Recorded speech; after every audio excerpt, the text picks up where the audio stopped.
Hey guys, Ryan with Crutchfield Automotive. We're in a Lincoln LS, putting in a new window regulator, having an issue with it.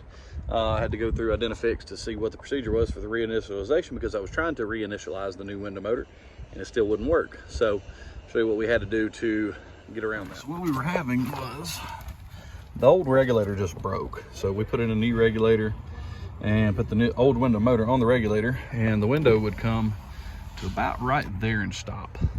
And then when you go up, it would bounce right back down. Now it's not doing it now because we fixed it, but the reinitialization process. So anyway,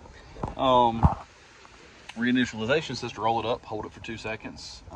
Once you press it back down, hold it for 2 seconds. Well, it wasn't allowing that to happen and wasn't changing anything. So basically tried to disconnect the battery to let it lose its memory. No bueno there.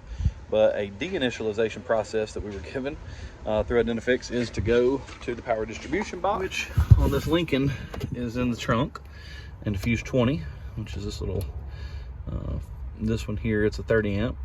While somebody's operating that window, pull that fuse, leave it out for 30 seconds, put it back in, and then do the reinitialization process, and it will work.